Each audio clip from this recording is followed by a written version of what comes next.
les corrections localisées dans Lightroom avec les outils pinceau ou les filtres radial ou gradués.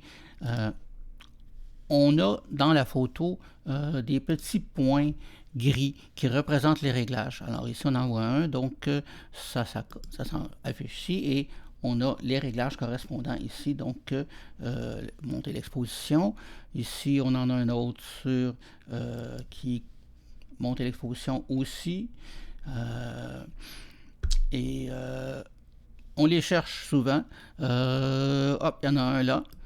Donc celui-là, c'est on a descendu haute lumière, on a monté la clarté.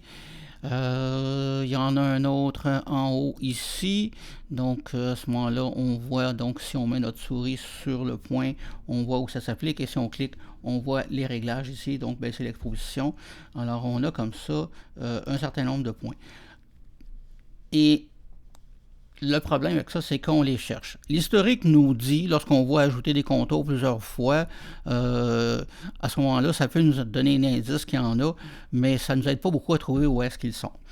Par contre, dans Capture One, il y a une notion de calque. Bon, le mot fait peur parce que ça nous rappelle Photoshop, puis ça a l'air compliqué, mais en réalité, c'est exactement la même chose, tout simplement. C'est qu'on donne des noms à ces régions-là.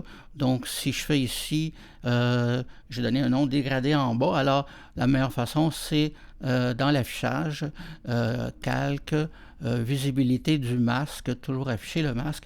À ce moment-là, on voit le masque ici, donc dégradé en bas, ça s'applique ici, et lorsqu'on le sélectionne ici dans la série, on a que on a baissé la luminosité, on a baissé le blanc, on a baissé les hautes lumières.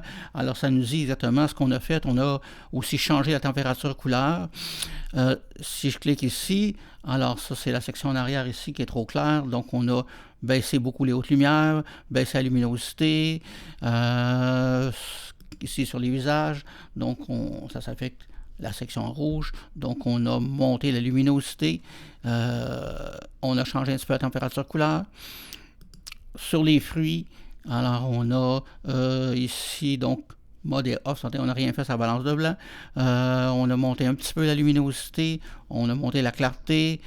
Alors, donc ça nous montre un peu tous les réglages qu'on a fait. Donc, le raccourci clavier M permet d'afficher ou masquer le masque. Donc, je tape sur M sur mon clavier et ça nous permet de savoir. Donc, les réglages localisés sont facilement repérables et on peut changer le nom. En fait, on double-clique ici et on peut taper ce qu'on veut comme nom, ce qui permet de documenter clairement ce qu'on a fait.